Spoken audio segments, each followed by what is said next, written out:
without further ado, let's get into it. Nice racking or ass Brazilian. Just turned 21, but my bank's $1 million. Alright, so the subscriber that sent this in to me apparently works at a cashier at a fast food place. I don't want to say which one, but I'll say it's like a very, very large chain. One of the largest chains that I can personally think of. And you know, when you work at a huge fast food chain, it can get busy. And on this particular day, it was poppin'. It was lunchtime on a weekend, which means it's like the busiest time imaginable that you can possibly put yourself in the shoes of.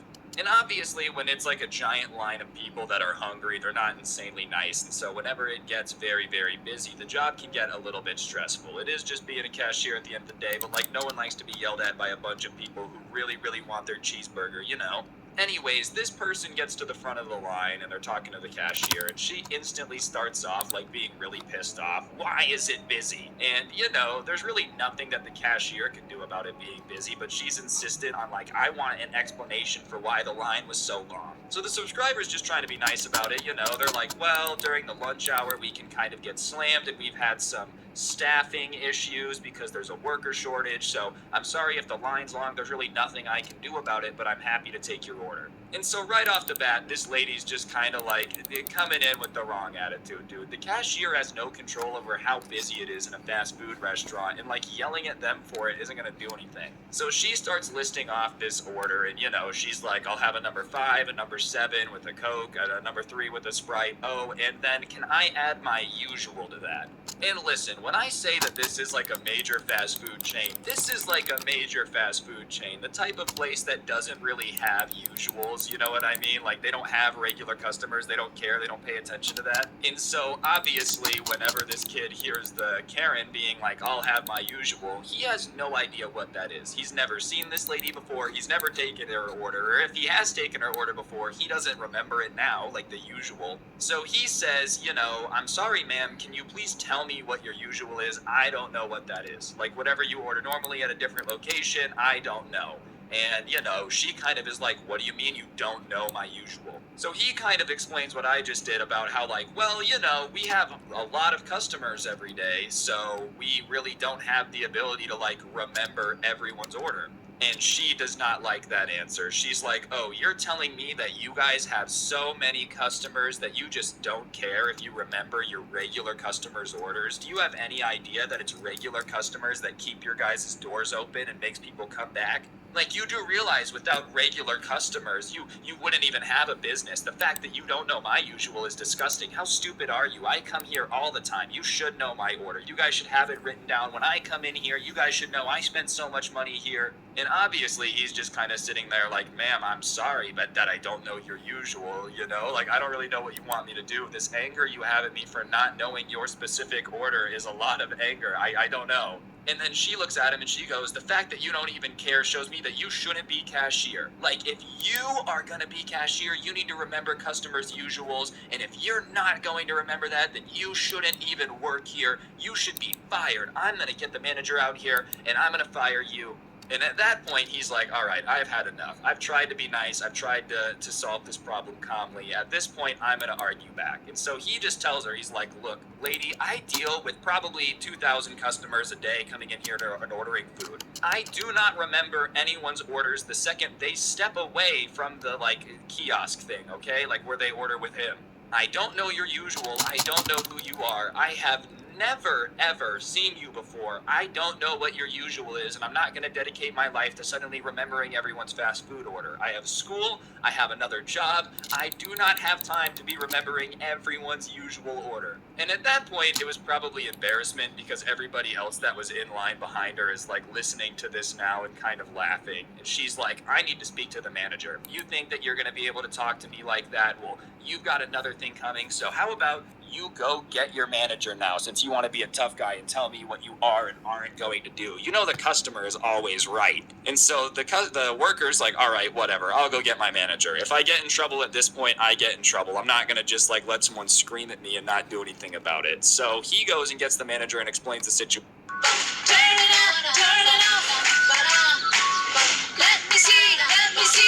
situation. And the manager's like, all right, well, I've got your back. I wish I had managers like that. So the manager comes back out and is kind of like, all right, ma'am, can you explain the situation? And she doesn't try to like calmly explain what's going on to the manager. Right away is just like, this cashier's an idiot. You need to fire him. He should not be working here. And listen, even if you feel like the dude should know your order, like as soon as the manager comes out just screaming that you should fire this worker immediately because I don't like him, doesn't seem very fair. Like, I don't think that's what they mean when they say the customer is always right. Oh yeah, I want you to fire him because he doesn't know my order. Like, you expect the manager to just fire this worker? Not to mention, there is a big worker shortage right now. They probably need all the workers that they can get. So the manager is just not really taking this. And he's like, ma'am, if you have an order you would like to place or something you would like to say about our food or placing an order, then that's great. But if you're just going to sit here and scream about the employees and harass them, then I think it's time for you to leave.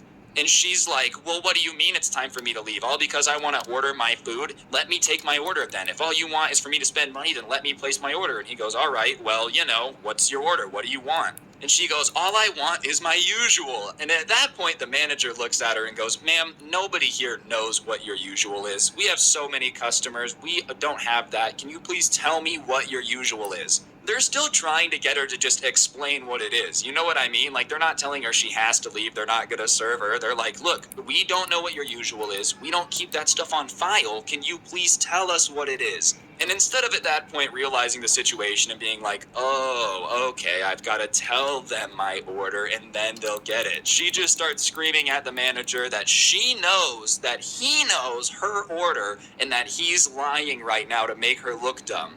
And that everybody in this McDonald's knows what her usual is, and they're conspiring to make her look stupid and look like a Karen right now, but she's not a Karen.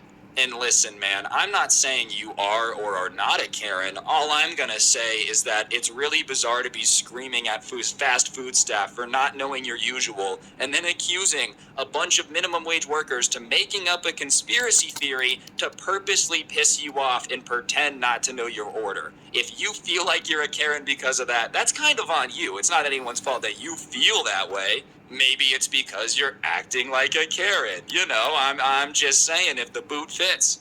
Alright guys, I'm gonna interrupt the video for just 1 second. If you take a look at your burger and be like, alright, this is a little bit uncomfortable. And I guess the manager saw some people walk out of the store, like out of line and leave. Now, it might not have been because of the Karen, for all I know. They could have been like, this long line sucks, but obviously at that point he sees a reason to be able to ask her to leave. So he goes, ma'am, you're literally starting to make people uncomfy to the point where they're starting to leave now. So I think it's best if you just leave. Clearly you think that we're out to get you, and if we're out to get you, you shouldn't want food from us. So how about you just leave, ma'am, because you're starting to make other customers uncomfy. And at that point, she turns around and starts to confront people in line. Like the people behind her that are also just trying to vibe and get their food just like her. She's like, do you guys think that this is uncomfortable? Am I making you guys uncomfortable by trying to get my order taken care of?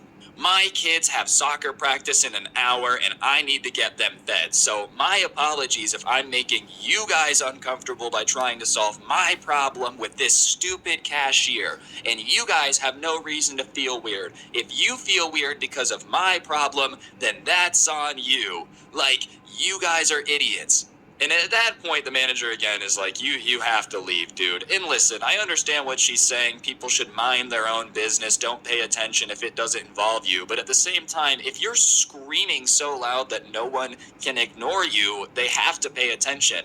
Like, listen, if you're just gonna quietly solve your issue with the cashier while I'm busting down on some nuggets and I don't even notice that you're there, that's totally okay. If I'm trying to enjoy my dinner and you're just screaming at some cashier and then saying, why is everyone mad that I'm screaming, mind your own business? I'm trying to mind my own business, but you're yelling, so it's becoming my business. If you're talking about your business so loud that I know what's going on and can have an opinion on it, that's on you. You should have kept it down. So whatever, she's kind of just arguing with the entire store now. And up until this point, everyone in line has kind of stayed out of it. Nobody's wanted to involve themselves, obviously. I don't think many people want to get involved with the Karen unless they have to. And so the people are being quiet, and she's still yelling at the manager now, being like, see, no one's even uncomfortable. If they were uncomfortable, they would have said anything. The fact that I confronted them and they didn't say anything goes to show that you're being dumb. No one's uncomfortable but you. You just want me to get out of your store so this doesn't have to be an issue, but you know, it's too late. I'm getting this cashier fired, and at this point, I'm trying to decide if I want to get you fired or not, too. And at that point, the people in line finally talk up. One guy behind her goes, "All right, lady, you should just leave." Like, at this point, you're just staying and threatening their jobs. You're threatening to call corporate and get them in trouble. And you're holding up the line. I know you said your kids got soccer practice. I'm hungry too. I want to eat. So how about you just do us all a favor and leave? And as soon as he says that, more and more people start being like, "Leave, get out of here. Like, if you hate it so much, just leave," which I think is fair. I don't know why you would want food from people that you think are out to get you, dude. Like, all right, you know, everyone can be a little paranoid, think someone's out to get them, but you don't then go to the person that you think is out to get you and go, "Oh, hey, will you cook me food, by the way?" Anyways, the peer pressure finally works because, like, the whole line is yelling at her now. Obviously, she doesn't want to stay there and, like, have all these people against her telling her that she's in the wrong. So she's arguing with the line, saying that they're stupid, they should mind their own business. But she is on her way out. But I guess on the way out, she decides that she's gonna, you know, yell out one more threat, just one more thing to really scare them, I guess, make them shiver their timbers. That's what I was looking for. As she's on the way out, everyone's yelling at her. Some people are clapping because she's leaving. She's like, "I'm gonna call corporate and report all of this, and you guys are gonna have to answer to corporate about this. So I hope you feel good about your actions here today, because as soon as I call corporate, they're gonna come investigate this." And obviously she had threatened that before, but she like wanted to make it very clear that was her next move. And the manager, in an absolute power move, was like, "Okay, do it. Go ahead, call them. They can come and investigate. While they're here, maybe they can help out because we're understaffed anyways. Corporate is not going to come fire somebody right now because there's no one to replace him. So by all means, call, say we were mean, we didn't know your usual. That's fine. Go ahead. Corporate is not going to do anything about it." And at that point, she literally was just kind of standing there like dumbfounded. You know, she thought that was going to at least make him apologize a little bit, you know, or like she would get the last laugh. But obviously at that point, she's just looking dumb because, like, you can't threaten somebody to call corporate if they, like, tell you to do it. You know, fine, I'll answer to corporate. I'll explain what happened to them. Like, then your ultimate power move of trying to scare him doesn't really work anymore, right? So whatever. At that point, she realizes she lost. She just leaves. The line ends up moving a little bit quicker now that somebody's not there yelling, trying to, like, hold up the line. And so after like another 30 minutes of it being insanely busy, the crowd finally lets up and they get like a little bit of a breather. And so the manager comes over to the cashier that had this happen to him, and he's like, "Look, I'm sorry about that, you know. People just kind of go crazy about their food sometimes. Like, I hope you don't take it personally." And the subscriber's like, "Nah, bro, I don't care. Trust me. If anything, I thought it was kind of funny," right? So they're all joking about it, having themselves a good time. And they're joking about, like, do you think she's actually going to call corporate? So obviously she had called corporate, they had called the franchise owner, and the franchise owner had talked to the manager. But, you know, the franchise owner said basically what he expected him to say. Obviously, I don't want you guys fighting with customers, but, you know, if someone's going to be rude to you and treat you guys badly, then, like, by all means, you have the right to stand up for yourself. And they didn't even say he had to fire the cashier or fire the manager because, the entire food industry has a massive work shortage, bro. Like, who are they going to replace them with? There's really just not many options on table. If you have a good manager right now, you don't want to fire him over some petty Karen drama, which is kind of a good thing. Like, this industry that used to just kind of let people treat workers however they wanted. Let's be honest, fast food workers got treated the worst out of all, like, the crappy jobs. At least now you can, like, talk back to a Karen a little bit if they're just being absolutely unreasonable, you know? You used to have to just grin and bear it. I think all the boomers with the customer is right mentality are finally getting old enough where they're starting to retire. And the customer is usually right. I'm not going to deny that. I'm not saying you should get treated like doo-doo if you're paying money to a business. That being said, you can't just go around screaming at people who don't know your usual and expect it to pop into their head magically, you know? Anyways, guys, I think that's going to do it for the video. Hopefully you enjoyed. If you did, I would appreciate you taking a second to press the like button. Let me know in the comments section down below what you thought, or subscribe if you're new. Really, you should comment, though. If you don't know what to comment, just go ahead and comment the word Karen down there. It helps me out. Other than that, you can check out the intro song linked down below, or my podcast, The Scuffcast, which is also linked down there. Or if you're going to get yourself some G Fuel, the best energy drink for gamers by gamers, use code SCRUBBY at the checkout. You get a discount. It helps me out. Literally, everyone is a winner. And last but certainly not least, I did go ahead and put some of my story, on